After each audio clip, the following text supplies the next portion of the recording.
In this video, I'm going to talk about black swans of the psyche. And black swans of the psyche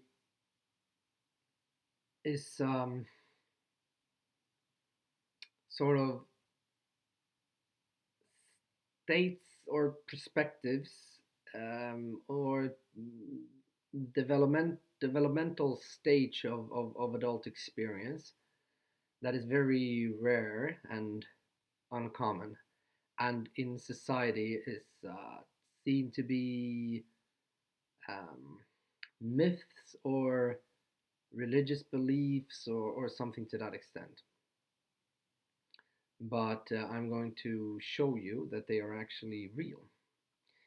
So, what is a black swan? A black swan refers to an event that is very rare or uncommon, and rare and uncommon in such a way that most people didn't even consider it to be a possibility or a possible reality.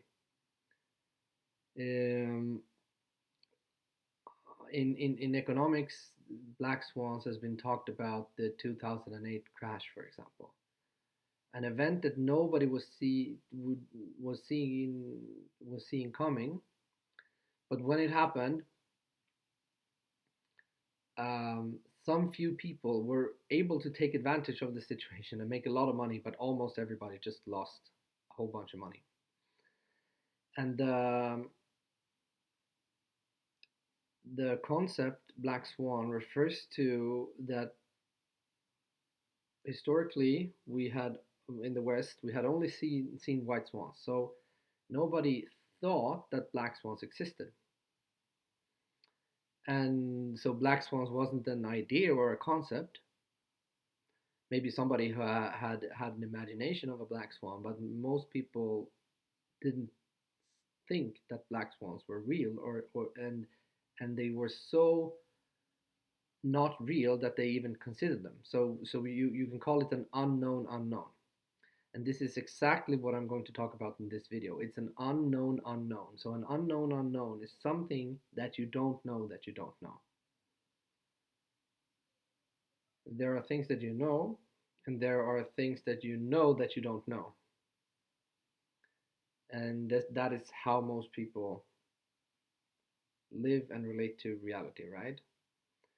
But then there are things that you don't know that you don't know. And so these black swans of the psyche is the unknown unknown. Because what happened was that the Europeans or them went to Australia, and lo and behold, they found black swans. So black swans had actually existed the whole time, but nobody had even considered it, or if somebody had, everybody was just discarding it as a myth. That's not real. So this is exactly the same thing that is going on in society right now.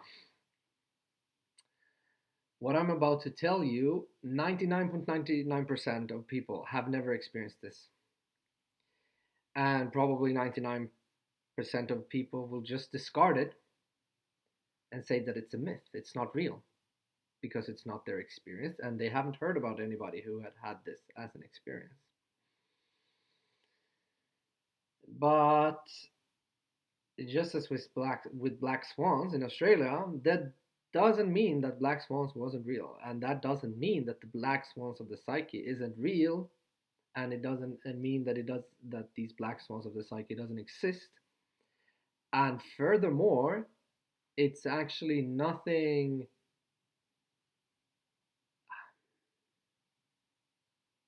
that is um, unavailable to you individually. It is actually very available. It's just that sort of the map is not commonly known and widespread in society. So that's why most people won't find it. But the map is pretty straightforward, and the path there is for most people not very easy, perhaps, but it's very simple and straightforward. You just gotta look in your own direct experience. So it's not separate from who you are or your true nature or word we want to use when we try to explain this. However, you don't have to take my word for it because there is actually data on this. And that data comes from, I think she's from Austria, who has developed uh, a theory called ego development theory. It's not her theory to begin with, but she has made further improvements and found more specific patterns in how adult development looks from the perspective of the individual and how it makes meaning and makes sense out of the world and how adults explain themselves and their world and their surrounding and what they take themselves to be basically. So in children this has been widely studied, and like me who's I'll be a doctor in 3 months, have when I was at the children's department at the hospital, they are very quick to pick up on children who are not following the normal child development and put in extra help for these children who is not developing normally. But with adults, it is very obvious for most people that some adults are way more immature than others, right? And yet somehow adult maturity isn't very well studied. But this particular framework of ego development theory has taken thousands of people over many, many years and studied how they make meaning and how they explain themselves and the world. And this relates directly to the black swans of the psyche that I'm talking about. So, what is problematic with this is that the later stages of adult development, very, very few people go through these stages. So that's one problem, right? Not many people go through them, and not many people know of people who go through them. So, what's furthermore a problem is that in the lower stages of ego development and adult human development, we haven't yet recognized the assumptions that we're making in our meaning making and in our ideas about ourselves and the world. And we haven't recognized the problems in thinking about ourselves and the world in that way. So we haven't gotten to the solutions, which is how we move up into the next stage of adult development. And therefore, we cannot see that there is even a possibility to develop a wider perspective and to think about things in a different way. So we can take an example. In the lower ego development stages, people are not able to think for themselves. They might think that they think for themselves, but they are not actually thinking for themselves. They are just regurgitating the ideas of the group that these people identify with. So they might be very articulate, but they are actually only reproducing the content and the material of the leaders of that group. So it can be a religious, in a religious context, it can be a societal context, it can be a nation, some other type of group. But the further the ego develops, the wider perspective that we are able to take. And the wider perspective also creates a direct felt sense of freedom experientially.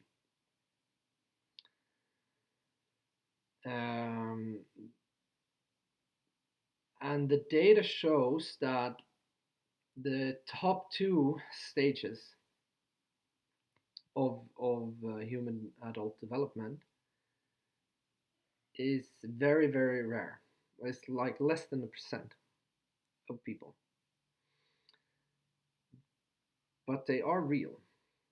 And the to be clear, this is of course just a map, so the map is not going to be matching the territory precisely. It's just going to be a pointer towards these experiences. And this theory is not the only theory that has been talking about this. Throughout the centuries, this has been described in different mystic traditions of, yeah, both Christianity and Sufi from Islam, and in Buddhism, these questions and also solutions to these the problems that arise through these questions are pretty clear, and different traditions use different methods and so on. This is not perennialism, which says that there is like an underlying religion that is the same through all of this. No, this is a sort of post perennialism perspective where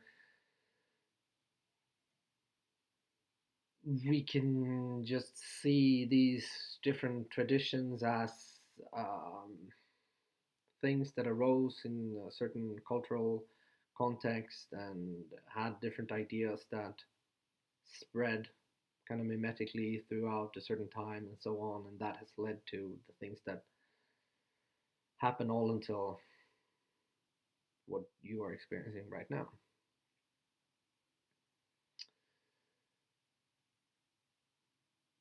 And I wanted to bring this up as an entrance point to further develop this perspective for yourself.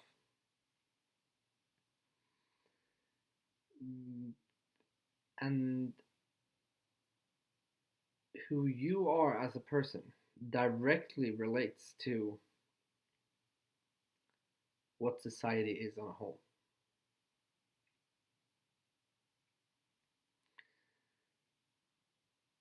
And this might not be very obvious, but I can show you why that is the case.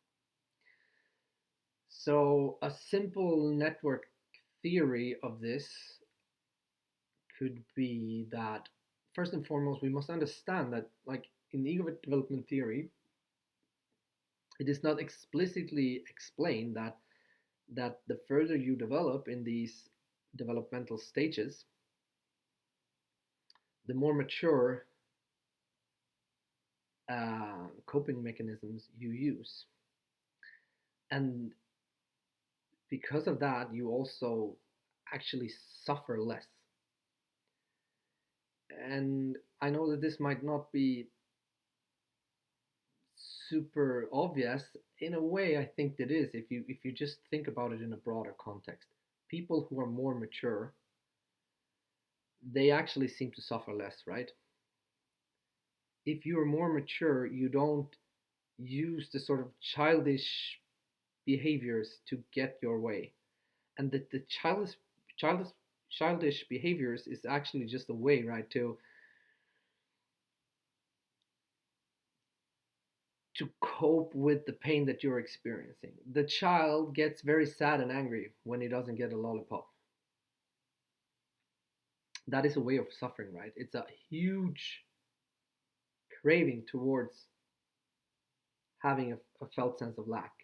Or yeah, exactly, having a felt sense of lack and craving towards a pleasurable experience that they feel that they lack in that moment. That that thing is uncomfortable and painful, right?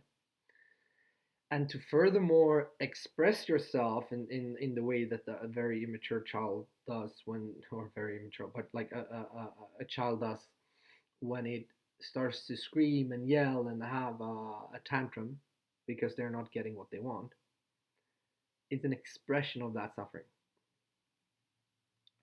So with maturity actually comes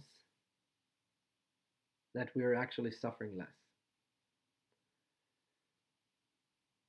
So the developmental stages is not a way to say that the people higher up in these developmental stages are better than the people further down. That is actually a limitation of thinking and seeing that way, is a limitation of some of the lower stages.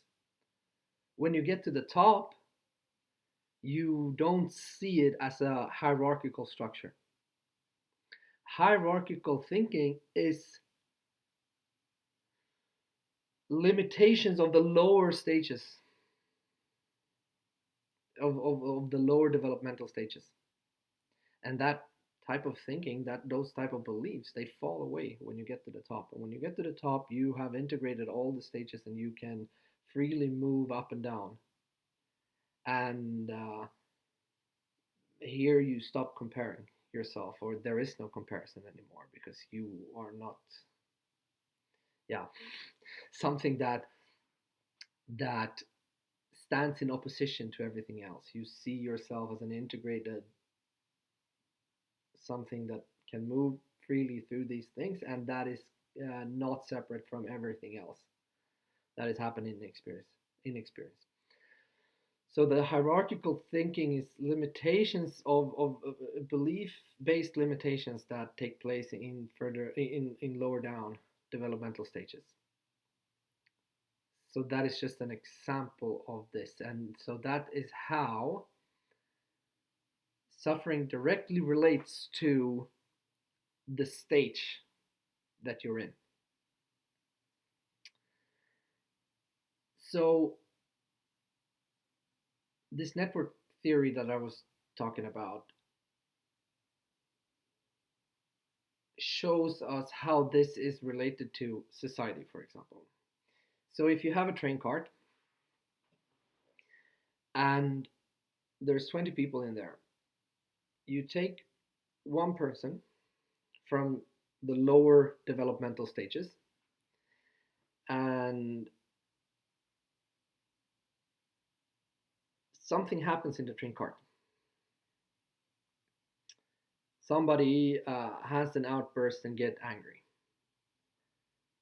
The strategies that are used in the lower developmental stages are immature strategies like violence, unacceptance of certain behaviors, hierarchical thinking, so that this person might feel threatened by this other person because he sees himself as someone who's lower in this hierarchy but has to prove his worth. So he might use violence to get what he wants. And when he uses violence in this cart, some of the other people get scared and angry and upset, and the ramifications of that is that, oh, this person who got beat up might also be a person who sees himself in a hierarchical structure. So he goes home and he beats his kids and his wife or something otherwise terrible. That is a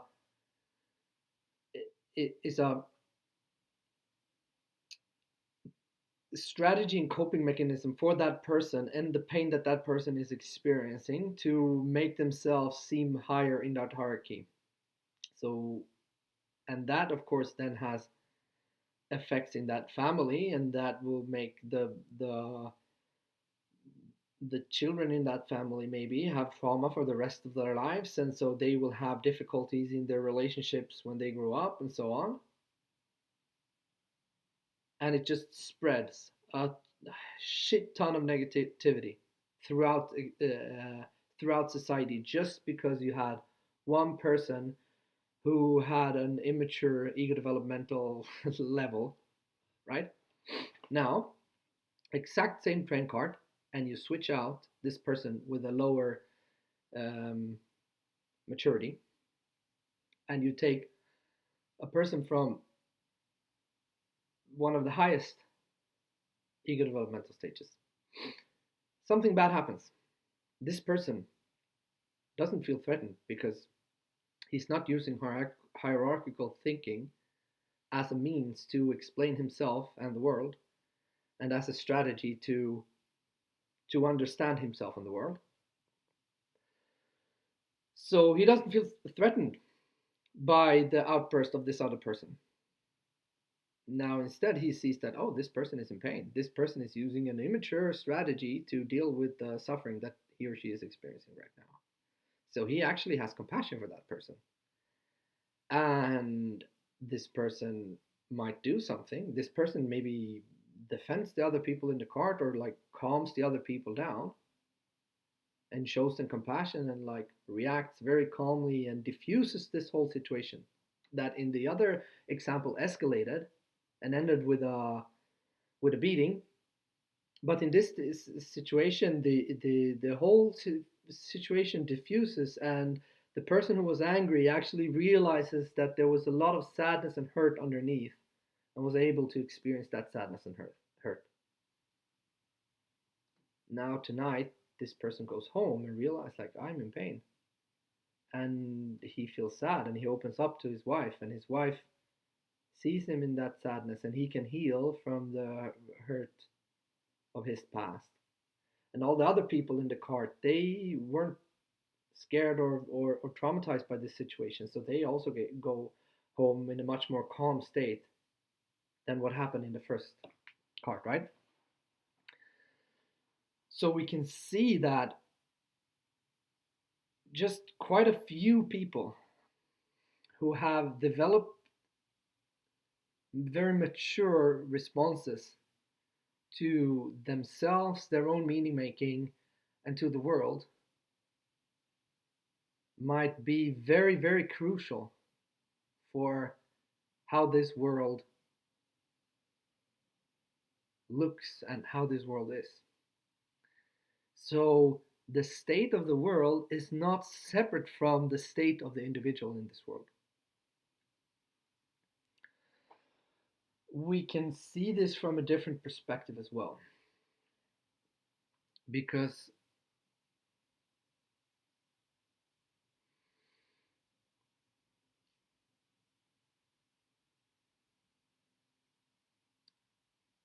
when we are not seeing things clearly, when we are not seeing that the pain that we're experiencing in different situations is our own, we will use immature strategies and coping mechanisms to deal with that pain. The most common strategies is probably suppression and projection. Suppression, yeah, in certain situations it might be pretty helpful, because if the people in the train cart were to suppress, they at least wouldn't harm each other. But the problem with suppression is that, number one, it's incredibly uncomfortable to suppress things. Number two, suppression always finds the things that got suppressed always finds a way to diffuse that painful energy. So sooner or later, the person who suppresses is going to explode somewhere else. Okay, projection. Projection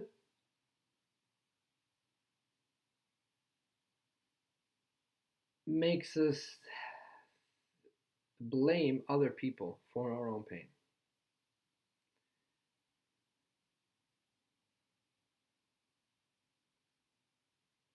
So when we blame other people, we say like, "Oh, you are bad. You're a fucking idiot. It's your fault that I feel like this." Okay. Here, the problem is that now the other person, who identifies as a person who don't want to be seen the way that the person who is projecting is portraying them, is going to become protective, and they get angry and they start to scream and yell, and then this whole process replicates and spreads throughout society. So the effects of the immature ego development stages spreads throughout society. And we use these strategies when we are not seeing clearly the pain and the suffering that we're experiencing. But the more mature that we become, the more mature coping mechanisms we use. Later on, we might use reframing of the pain and say, this is positive. This is something that can teach me something, that can give me something. I can grow because of this pain. A person who uses a strategy like that, well, he or she is still in pain, but at least they try to take responsibility for their experience. They try to learn from it, and they are not hurting and harming other people to the same extent.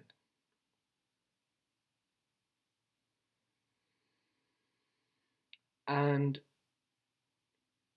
we can see here that the people who are in pain, it is actually out of compassion for themselves and their own suffering that they are using these, however unskillful, means to get out of their suffering.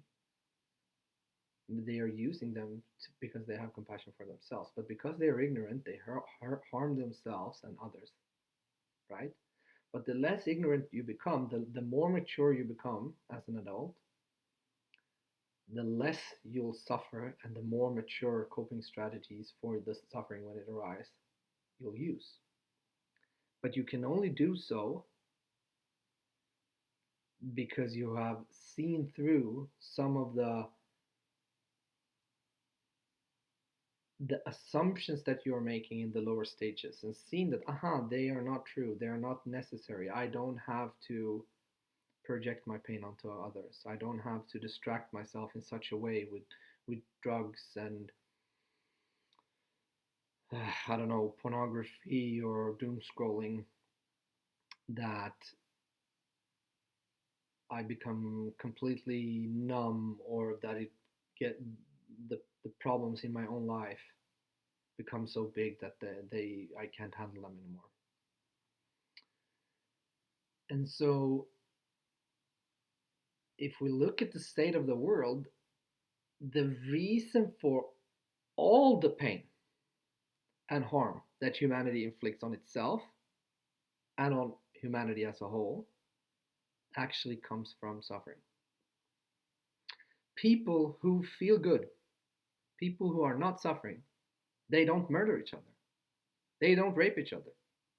They don't blow each other to pieces. They don't have the need to send in a huge military force to conquer the land of somebody else. That's just not possible. It's a person who is in tremendous amount of pain who does that.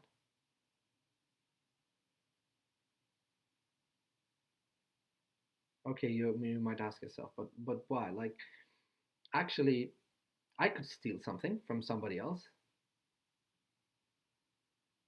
I could conquer somebody else's land. I don't have to suffer because of that. Well, that's not true. That simply is not possible. You can only think that because you're not seeing clearly what morality is. Let's take the example of stealing something. Stealing something might look from the perspective of the individual as, this is good for me because I get money, and it's bad for somebody else, right? But that's not actually what is happening. If you are not satisfied with yourself, you might cultivate greed. And greed, if you've felt greed, is uncomfortable. So the greed and the uncomfortable of greed, that's the suffering, that's the pain.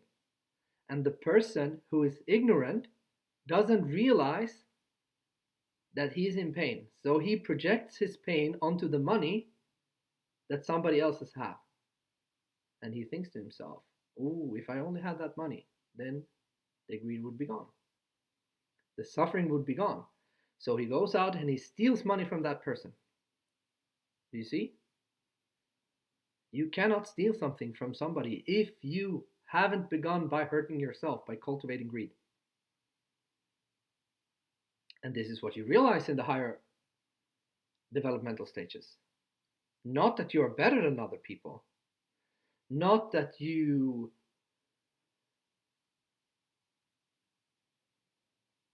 look down on those who is in earlier developmental stages. No, not at all. Just as with the child is just a child and naturally develops throughout these stages if the conditions are right.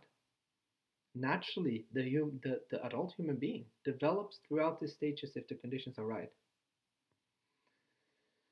But it's just that in our society, we don't know about the later developmental stages. So we get stumped and stuck in the earlier stages and use immature coping mechanisms and strategies.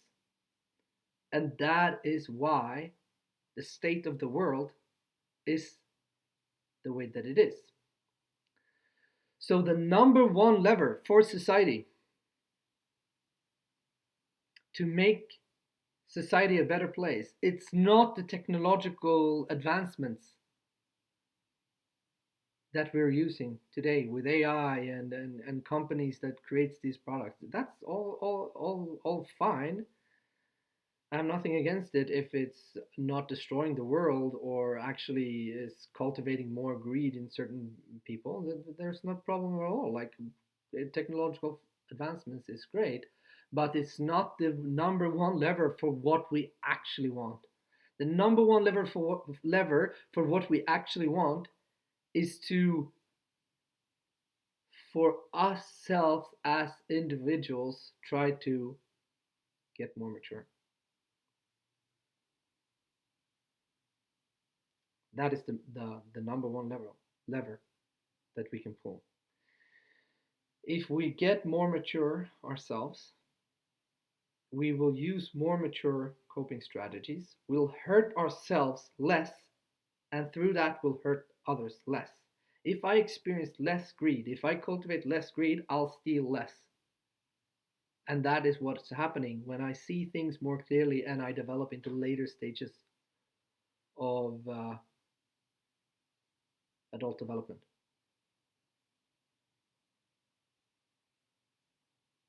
This is the only way out. Of course, we need to have a baseline established with food and houses and social connections and all that. Yes. But in the West, most of us have that. Yet, a lot of people are suffering. A lot of people are still cultivating greed. A lot of people still feel like they're not enough. And I dare to say that it's almost anybody because the latest developmental stages is way less than a percent. I think that the last stage or whatever is maybe 20,000 people throughout the world, maybe more, but not much more because it's not commonly known, it's not widespread that it's even a possibility. But the data exists. So in Susanko Kroito, the one who developed ego developmental theory into its current form, she collected the data and have seen the patterns. And I also know it exists because it's my lived experience. My lived experience is the last stage that she describes. And I'm not saying that I'm perfect as a human being. And I'm not saying that there isn't further stages or further things that you can't see. But in a sense, there also isn't because in the latest stage, you break free from the constraints of separation altogether. And in further videos, I'll go through the methods and strategies that you can use to do that for yourself because I'm not special in any way. I'm just a normal dude, just like you. And the what I did was just get curious about this and realize that maybe there is something more to this than society tries to sell me on. And there surely is. You can have this as your lived experience. You just gotta look.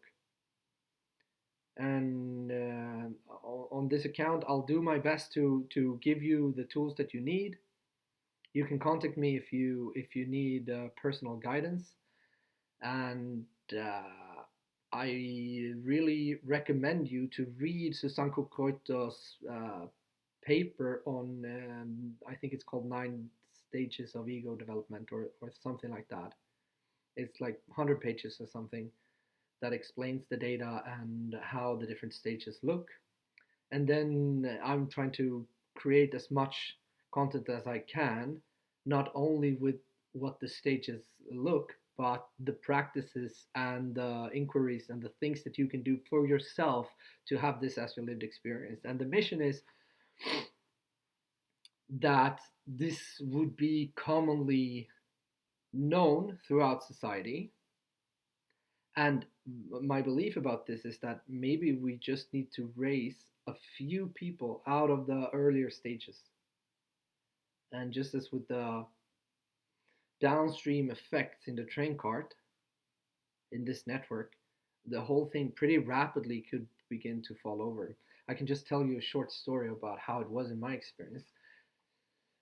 It was about 10 years ago when I had an awakening experience. So, this was a very specific experience where basically I just saw through the illusion of what I had thought and taken myself to be as not being me.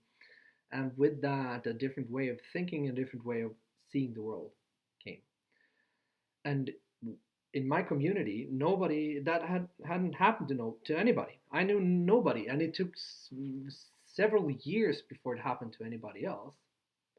But then, when through in about like 7, 8 years, or maybe 9 years, this insight matured into an abiding uh, state of seeing through this delusion altogether.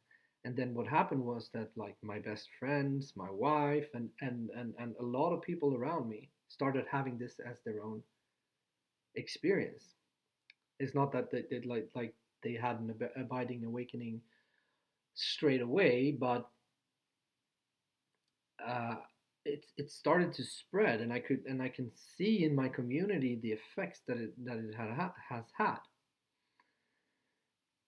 And so that's why I believe that we should use sort of the modern ways of like social media and how we create communities and companies and things, use the strategies to give this to people.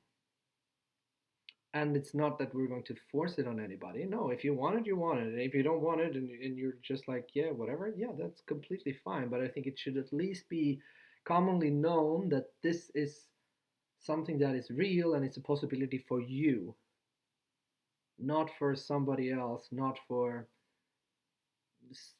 only people who have some special ability or something like that. No, this is for anybody. And the it's not necessarily going to be a particularly comfortable thing to go through, but it's going to be beyond anything that you can ever imagine in how great it actually is. And it's very ordinary in a sense, and sometimes you kind of forget how amazing it is, especially compared to how it used to be. But at the same time, you never lose touch with it, and just as tried to explain with the train cart, the the ramifications of it for yourself and in your own life and for the people who around you is um, is so huge and so vast that